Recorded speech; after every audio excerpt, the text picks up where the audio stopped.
Varios domingos hemos venido estudiando consecutivamente el libro de Eclesiastés y ya hemos visto que Salomón está compartiendo aquí las lecciones que él aprendió en su vida luego de tratar de obtener satisfacción y significado en todas las cosas que este mundo caído puede ofrecer: sabiduría, riquezas, placeres, diversión. Y lo que hace Salomón en el resto del pasaje que Lester leyó hace un momento, Eclesiastés capítulo 4, versículo 4 al 16, es mostrarnos cuál es la mejor manera de conducirnos en un mundo tan agresivo, tan injusto como el nuestro.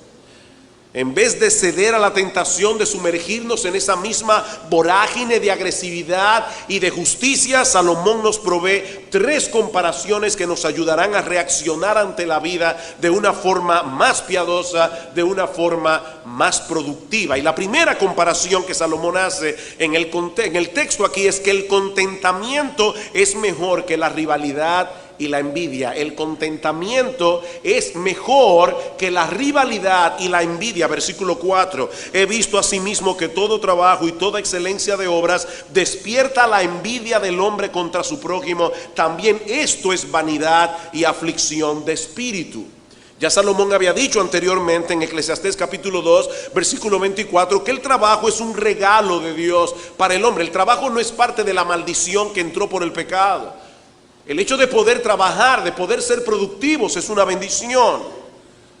Pero lo cierto es, mis amados hermanos, que el pecado ha corrompido todos los dones que Dios ha dado al hombre, de tal manera que mucho del empeño y del esfuerzo que dedicamos a nuestro trabajo muchas veces es motivado por la envidia y por la rivalidad. La Biblia de las Américas traduce el versículo 4 de esta manera: todo trabajo y toda obra hábil que se hace es el resultado de la rivalidad entre el hombre y su prójimo. Por supuesto, esta no es una declaración absoluta, porque la envidia no es la única motivación que impulsa al hombre a trabajar. Ahora, mis hermanos, si examinamos honestamente nuestros corazones, no importa el trabajo que tú estés haciendo, si examinamos honestamente nuestros corazones, veremos que muchas veces somos movidos a poner más empeño en nuestro trabajo por la ambición de colocarnos por encima de los demás.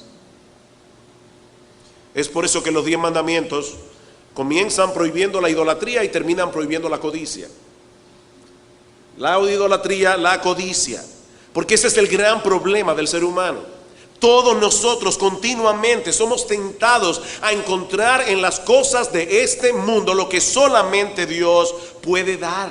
Es por eso, mis hermanos, que nos molesta profundamente no tener todo lo que deseamos. Y ¿saben lo que es todavía peor? Que otro tenga lo que yo no tengo. Cuenta una leyenda que un genio se le apareció a un granjero en la India. Para los niños que están aquí, yo no creo en los genios de la lámpara de Aladino, esto es una leyenda. Pero dice esta leyenda que un genio se le apareció a un granjero en la India y prometió concederle un deseo, cualquier cosa que tú quieras. El hombre se puso sumamente contento y comenzó a pensar en grandes riquezas. Pero entonces el genio le dijo que había una sola condición: de cualquier cosa que recibas, se le dará el doble a tu vecino. De repente el ánimo del granjero se fue al piso y le pidió al genio que le diera unas horas para pensar. Al otro día el genio regresó y el granjero le dijo: he decidido cuál es mi deseo, sácame el ojo derecho. Wow. Él prefería quedarse tuerto y que su vecino fuera ciego a tener que soportar que él sea el doble de rico que él. Mis hermanos, la envidia es una cosa terrible.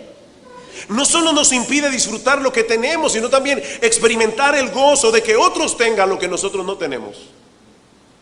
La Biblia dice que debemos llorar con los que lloran y también debemos gozarnos con los que se gozan. Pero al envidioso le resulta imposible reaccionar así. Ver al otro disfrutando de lo que él no tiene es como tomarse un trago de ajenjo o de aceite ricino. Dice en Proverbios capítulo 14, versículo 30, que el corazón apacible es vida de la carne, mas la envidia es carcoma de los huesos, es como un cáncer. Y en Proverbios 27:4 dice que la ira es cruel, el furor es impetuoso, pero ¿quién podrá sostenerse delante de la envidia? El envidioso asume el triunfo de los demás como una especie de ofensa personal. ¿Por qué tuvo que ser él que consiguiera ese trabajo? O el que tenga esa posición económica, o esa casa, o ese carro, o esa novia, cualquier cosa. Todo se puede envidiar. Salomón concluye diciendo que eso también es vanidad y un correr tras el viento, dice el texto literalmente. En otras palabras, la envidia deja al hombre al final con las manos vacías y un corazón lleno de descontento y de amargura. Por supuesto, así como hay personas envidiosas que convierten el mundo laboral en una competencia salvaje, también están aquellos que se van al otro extremo. Versículo 5, el necio cruza sus manos y come su misma carne. Obviamente, si tiene las manos cruzadas, no puede hacer nada con ellas. Este individuo se cansa antes de empezar, así que se abandona una vida de autocomplacencia que termina destruyéndolo. Él se come a sí mismo. Como no produce nada, tarde o temprano consume todo lo que tiene. Como bien señala un comentarista, su vagancia no solo acaba con todo lo que posee, sino también con todo lo que él es, minando su dominio propio, su percepción de la realidad, su capacidad de interesarse en el cuidado de otros y, en definitiva, el respeto que se debería a sí mismo. Eso hace la vagancia. De manera que el cuadro que Salomón está pintando aquí no es el de una persona que ha aprendido a contentarse con lo que tiene, sino más bien una persona necia y mediocre que no quiere trabajar. Queridos hermanos, la vagancia es un pecado altamente destructivo y condenado en la Biblia. Pablo dice en 2 Tesalonicenses capítulo 3, el que no quiera trabajar, que tampoco coma. Proverbios capítulo 6, versículo 10, un poco de sueño, un poco de dormitar, cruzar por un poco las manos para reposo, así vendrá tu necesidad como caminante y tu pobreza como hombre armado. Es como si este individuo estuviera en un campo de batalla sin armas para defenderse. De entrada, dice Salomón, tiene todas las de perder, aunque generalmente el vago siempre le echa la culpa al otro. Es que yo no he tenido suerte en la vida. No, es que tú nunca has dado un golpe. Es muy diferente. Decidiste por el camino fácil y ahora te resulta muy difícil avanzar. Qué irónico. Los que deciden irse por el camino fácil avanzan difícilmente. Así que aquí tenemos dos extremos: aquel que no sabe cuándo detenerse en su afán por colocarse por encima de los demás, y el mediocre que prefiere cogerlo suave y contentarse con lo que él pueda alcanzar con el esfuerzo mínimo. Y Salomón tiene un consejo que darle a los dos. Versículo 6, más vale, aquí está la comparación, más vale un puño lleno con descanso que ambos puños llenos con trabajo y aflicción de espíritu.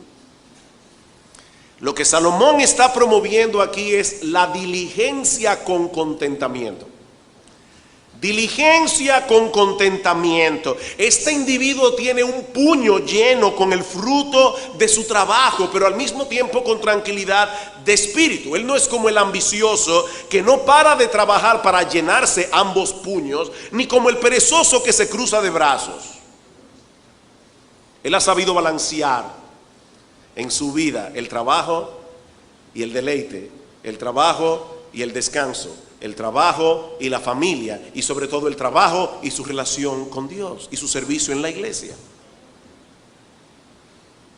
Mis hermanos, nosotros vivimos en una sociedad que quiere vendernos la idea de que siempre es mejor tener más. Y lo que Salomón nos está diciendo aquí es que eso no es así.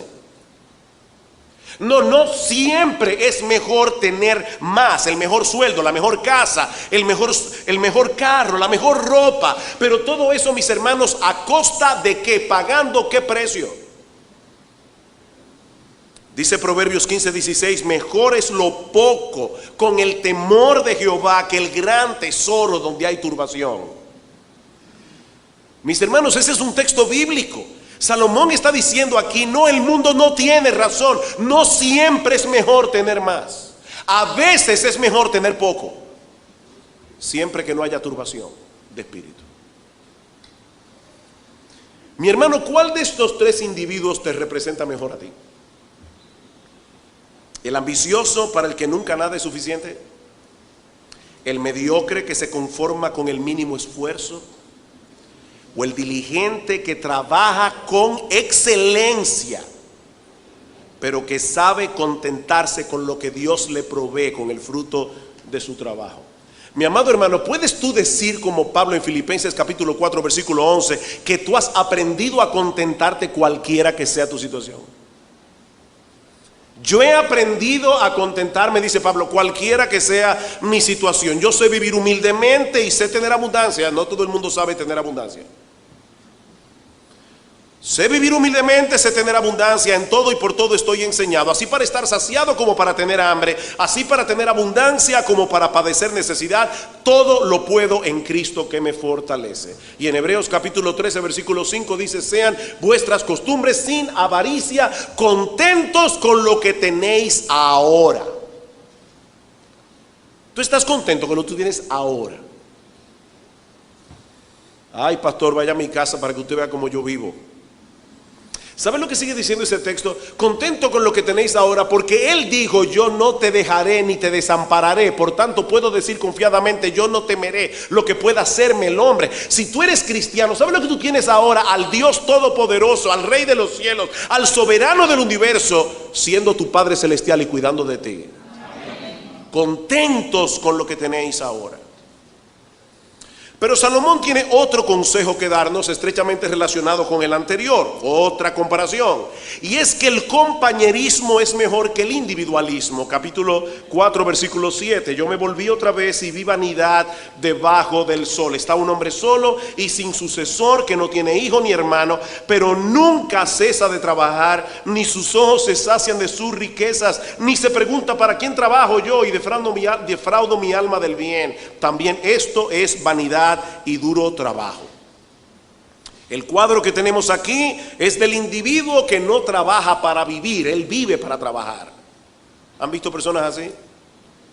Trabajólicas, adictas al trabajo. No sabemos si este individuo tiene esposa, sí sabemos que no tiene hijos, no tiene hermanos que le sucedan. Tampoco parece que tiene amigos con los cuales pueda compartir un momento de tranquilidad y sosiego. Salomón dice que este hombre está solo, y está solo porque nunca cesa de trabajar. Sus ojos nunca se sacian de sus riquezas. Tampoco se detiene nunca a preguntarse: ¿para quién trabajo yo?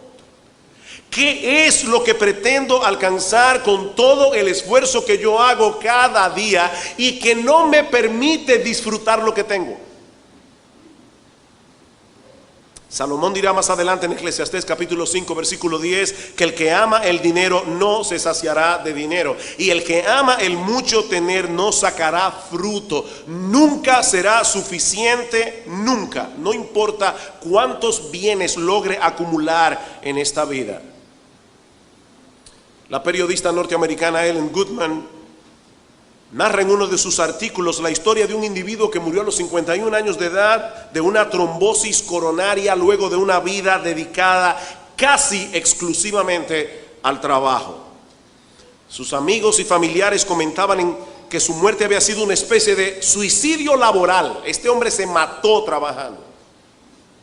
El día del funeral, un amigo se acercó a su esposa para decirle: yo sé cuánta falta te hará esta pérdida. A lo que ella respondió: en realidad ya yo lo había perdido. Ella no lo perdió el día de su muerte. Esta mujer había perdido a su esposo hacía mucho tiempo. Queridos hermanos, cuidado con el trabajo compulsivo. Cuidado con el trabajo compulsivo, porque eso no siempre es un exceso de responsabilidad. Muchas veces es idolatría. Idolatría.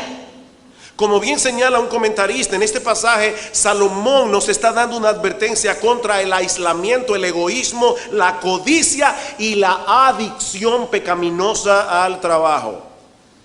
Es por eso que todos debemos enfrentar con honestidad la pregunta del versículo 8. ¿Para quién trabajo yo? ¿O para qué? ¿Es para forjarme un nombre? Y hermanos, esa es una ambición fuerte para cualquiera. Ser reconocido. ¿Es para forjarte un nombre? ¿Es para llegar a ser rico y poderoso? ¿Es para poder retirarte joven y vivir una vida de placer y diversión? ¿Para quién trabajas? ¿Para qué trabajas? ¿Puedes tú decir con una limpia conciencia que trabajas para la gloria de Dios? ¿Que haces las cosas con excelencia para su gloria y para el bien de otras personas, incluyendo obviamente tu familia, pero también a la familia de la fe? Hablando de la nueva vida en Cristo, dice Pablo en Efesios capítulo 4, versículo 28, el que hurtaba no hurte más, si ahora está en Cristo, sino trabaje haciendo con sus manos lo que es bueno. ¿Saben para qué? Para que tenga que compartir con el que padece necesidad. ¿Qué hacía el ladrón? Le quitaba a lo otro lo suyo. ¿Qué debe hacer ahora ese ex ladrón que está en Cristo? Debe trabajar para tener que compartir. Antes le quitaba al otro lo suyo, ahora él comparte de lo suyo con los otros.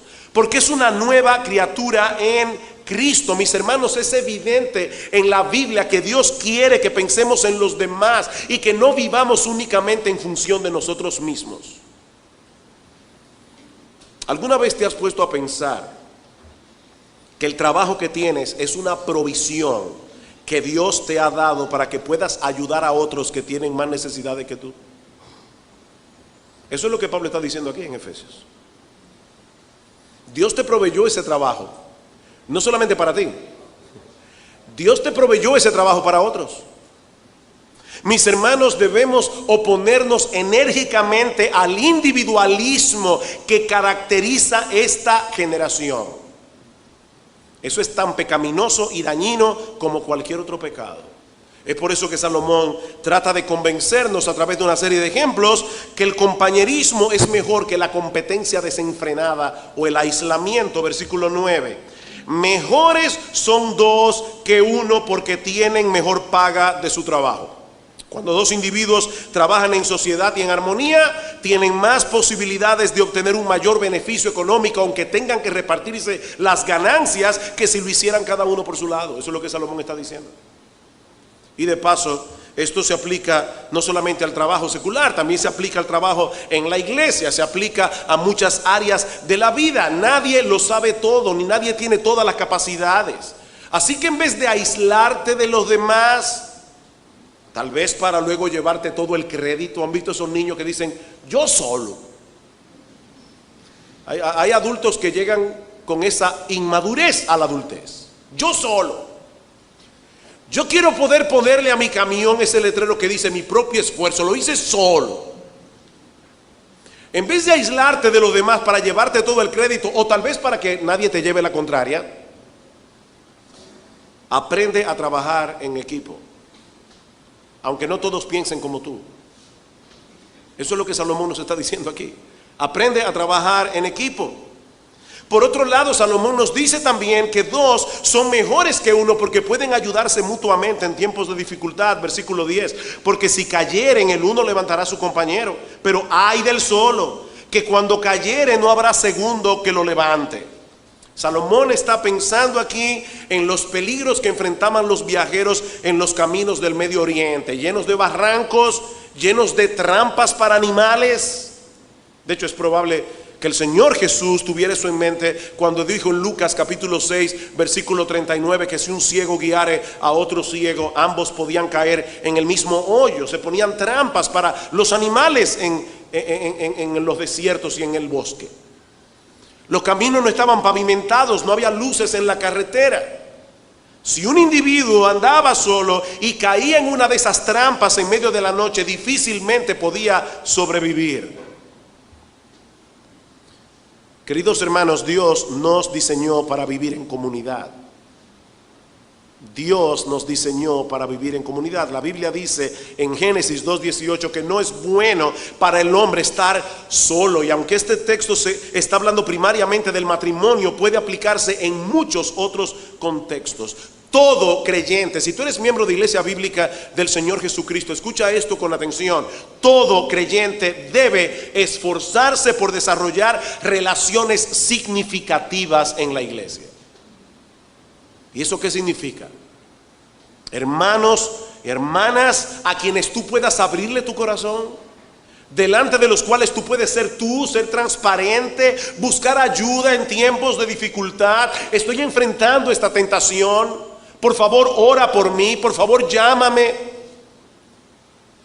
Pablo dice en Gálatas capítulo 6 versículo 1, hermanos, si alguno fuere sorprendido en alguna falta, vosotros que sois espirituales, restauradle con espíritu de mansedumbre, considerándote a ti mismo, no sea que tú también seas tentado. Y luego Pablo añade, sobrellevad los unos las cargas de los otros y cumplid así la ley de Cristo. Cristo nos manda. Es una orden, no es un consejo, no es una opción. Cristo nos manda a sobrellevar los unos las cargas de los otros. Pero eso es imposible si el otro no conoce cuál es tu carga. Hermanos, dejémonos de protegernos tanto. Nosotros no tenemos ninguna reputación que cuidar. Porque el mero hecho de profesar que somos cristianos es como llevar un letrero en luces de neón que dice: soy un pecador depravado que merece el infierno. Dice en Hebreos capítulo 3 versículo 12, mirad hermanos que no haya en ninguno de vosotros corazón malo de incredulidad para apartarse del Dios vivo. Antes exhortaos los unos a los otros entre tanto que se dice hoy, es decir, cuando todavía hay tiempo de rescatar a ese hermano que se está extraviando, para que ninguno de vosotros se endurezca por el engaño del pecado. Nos necesitamos mutuamente. Versículo 11, también si dos durmieren juntos, se calentarán mutuamente, mas ¿cómo se calentará uno solo?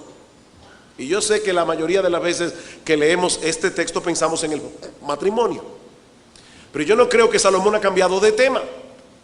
Salomón está hablando de los viajeros. Viajar solo de noche por los desiertos de Israel, sobre todo en ciertas épocas del año, podía resultar mortal. Mortal a causa del frío. Recuerden que ellos no andaban con un sleeping bag, ellos no andaban con una bolsa para dormir. Lo más que tenían los judíos era una capa. Y si la temperatura bajaba demasiado, eso no era suficiente. De manera que si dos personas andaban juntas y por alguna razón tenían que dormir al aire libre, los judíos acostumbraban a pegar espaldas con espaldas para conservar el calor. Es a eso que se refiere Salomón aquí. Pero ¿qué pasaba si el individuo andaba solo? Que corría un alto riesgo de morir congelado. Y a todo esto se añadía el peligro de caer en manos de ladrones. Versículo 12, y si alguno prevaleciere contra uno, dos le resistirán, y cordón de tres dobleces no se rompe pronto. Este ejemplo no necesita mucha explicación. Un cordón puede romperse con relativa facilidad. Si lo doblamos en dos es un poco más difícil. Y si lo doblamos en tres, más difícil todavía. ¿Cuál es el punto? Que el compañerismo siempre será mejor que el individualismo. El compañerismo siempre será mejor.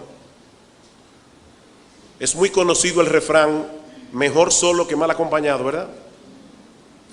Bueno, Salomón nos está presentando aquí la otra cara de la moneda. Es mejor estar bien acompañado que solo. Es mejor estar bien acompañado que estar solo. Y una vez más, yo te pregunto, mi amado hermano, mi amada hermana, ¿estás cultivando tus relaciones significativas en la iglesia? Tú tienes amigos en la iglesia. Amigos de verdad. ¿Eres tú de bendición a otros, así como otros son de bendición para ti? Rápidamente, te viene a tu memoria ahora mismo alguna persona a la que tú pudiste ayudar esta semana que pasó. Está bien, la semana pasada. ¿Y la antepasada? ¿Y el mes pasado? ¿Te viene a la memoria? Porque es así como Dios espera que la iglesia funcione. Como un cuerpo. Pablo dice en Romanos capítulo 12, versículo 4, que de la manera que en un cuerpo tenemos muchos miembros, pero no todos los miembros tienen la misma función, así nosotros siendo muchos somos un cuerpo en Cristo y todos miembros los unos de los otros. Tú eres miembro del otro y del otro y del otro y del otro. Somos un cuerpo y el cuerpo no funciona si todos los miembros no hacen lo que tienen que hacer. Mi hermano, ¿qué te distingue? ¿El compañerismo o el aislamiento?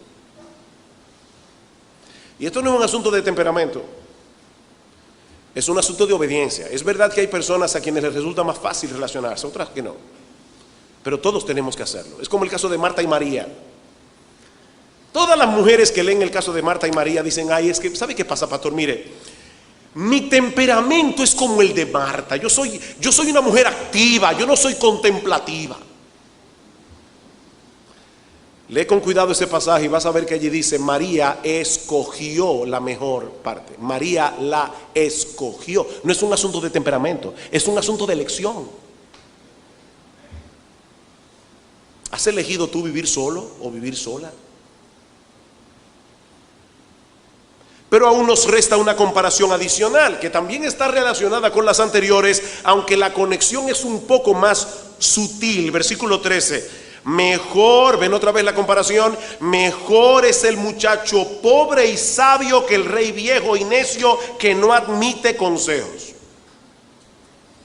¿Cuál es la enseñanza de este texto? Que es mejor tener un espíritu enseñable que ser un terco. Y para ilustrar este punto, Salomón se vale del ejemplo de un rey viejo y sabio que no admite consejos en comparación con un muchacho pobre y sabio que termina eventualmente ocupando el trono. Versículo 14. Porque de la cárcel salió para reinar el joven, aunque en su reino nació pobre. Vi a todos los que viven debajo del sol caminando con el muchacho sucesor que estará en lugar de aquel. No tenía fin la muchedumbre del pueblo que le seguía. No sabemos si Salomón tenía en mente aquí el caso de José cuando escribió este ejemplo, porque la historia es muy parecida. José fue vendido por sus hermanos y por la providencia de Dios terminó siendo el segundo en Egipto. La historia de este muchacho pobre y sabio comienza en la cárcel, termina en el palacio. La historia del viejo rey necio termina por su terquedad perdiendo el trono. ¿Ven ustedes la conexión con el resto del pasaje? Salomón está insistiendo en la importancia del verdadero compañerismo otra vez. De otra manera, este rey en su necedad se aisló de todo el mundo. Tal vez pensó que tenía ya demasiada experiencia. Y eso le pasa a muchos cristianos con el paso del tiempo. Ellos creen que han vivido tanto como cristianos que piensan que ya no tienen nada que escuchar, nada que aprender. Finalmente este rey cosechó los frutos de su locura. Dice en Proverbios capítulo 12, versículo 15: el camino del necio es derecho en su opinión, mas el que obedece el consejo es sabio.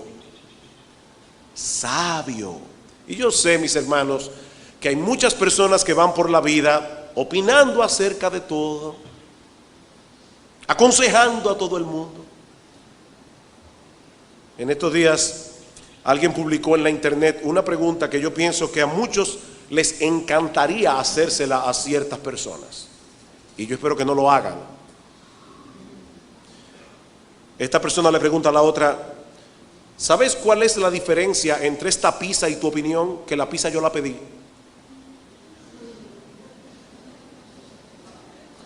Yo no te pedí opinión.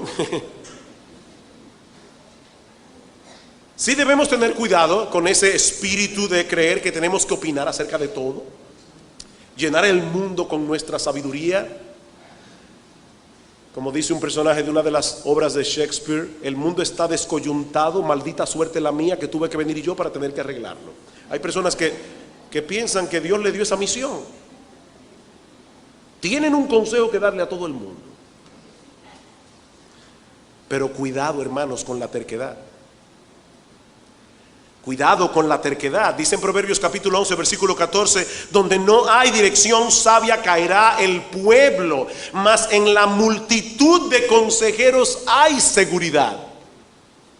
Y más adelante en Proverbios 15, 22, los pensamientos son frustrados donde no hay consejos, mas en la multitud de consejeros se afirman. Mi hermano, nadie lo sabe todo y todos tenemos puntos ciegos. Es increíble, hay cosas en nuestras vidas, y yo me incluyo, que todo el mundo ve menos yo.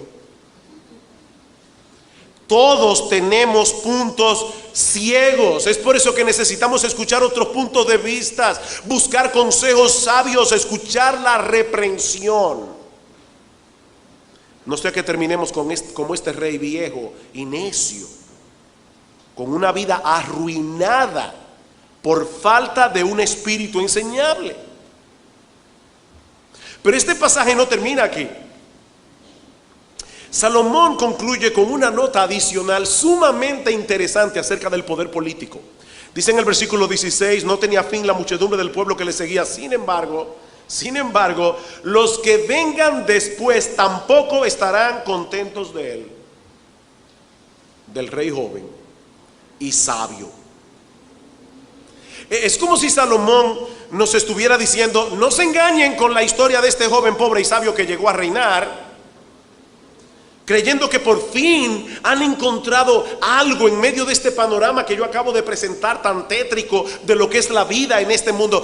Por fin encontraron algo que puede ser duradero. No importa cuánta popularidad llegue a tener un gobernante, el día llegará cuando la gente se cansará de él. Y nosotros vivimos eso cada 4 años. Y saben que en este caso en particular, el problema no vino necesariamente por defectos en el joven, porque él era joven y sabio.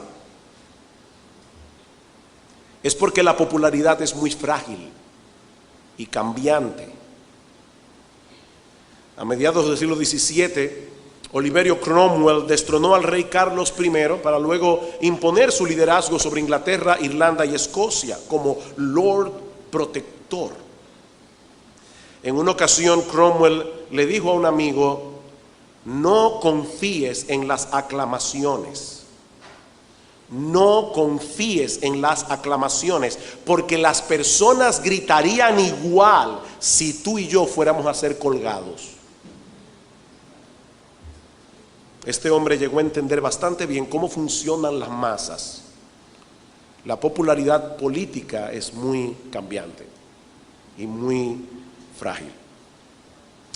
Mis hermanos, ¿qué hemos visto hoy? 3 cosas: que el contentamiento es mejor que la rivalidad y la envidia, que el compañerismo es mejor que el individualismo, y que tener un espíritu enseñable es mejor que la terquedad. Si yo tuviera que resumir la enseñanza de este pasaje en una sola frase, una buena opción serían las mismas palabras de Salomón en el versículo 9: mejores son 2 que 1. ¿Qué nos enseña este pasaje? Que mejores son 2 que 1. Como decíamos hace un momento, Dios diseñó la raza humana para vivir en comunidad. No es bueno que el hombre esté solo. Y más aún, Dios, y esto es muy importante, diseñó a la raza humana para que viviera en una comunidad que gira en torno a la persona de Jesucristo. Dios quiere que la comunidad gire en torno a la persona de Cristo y de nadie más. ¿Sabes quiénes son tus mejores amigos? Tus mejores amigos. Aquellos que de una forma u otra te llevan a Jesucristo. Esos son tus mejores amigos. ¿Sabes por qué? Porque al final de cuentas, ningún amigo es mejor que él. Tus buenos amigos son aquellos que de una forma u otra te llevan a Cristo. Por algo el Señor fue conocido en la Biblia, Mateo capítulo 11, versículo 19, como amigo de pecadores. ¿Qué somos nosotros? Pecadores, pero Cristo es amigo de pecadores. Nadie nos ama como Él. Nadie nos acepta como Él. Nadie está a nuestro lado como Él. Las 24 horas del día, los 7 días de la semana, los 365 días del año. Nadie nos tiende una mano de ayuda como Él lo hace. Nadie. Dice en Hebreos capítulo 4 versículo 15 que nosotros no tenemos un sumo sacerdote que no pueda compadecerse de nuestras debilidades, sino uno que fue tentado en todo según nuestra semejanza, pero sin pecado. Acerquémonos pues confiadamente al trono de la gracia para alcanzar misericordia y hallar gracia para el oportuno socorro. Uno de los himnos que cantamos en nuestra iglesia se titula "Oh, qué amigo nos es Cristo". Oh, qué amigo nos es Cristo. La última estrofa dice: Jesucristo es nuestro amigo, de esto prueba nos mostró, pues sufrió el cruel castigo que el culpable mereció. El castigo de su pueblo, en su muerte él sufrió. Cristo es un amigo eterno. Solo en él confío yo.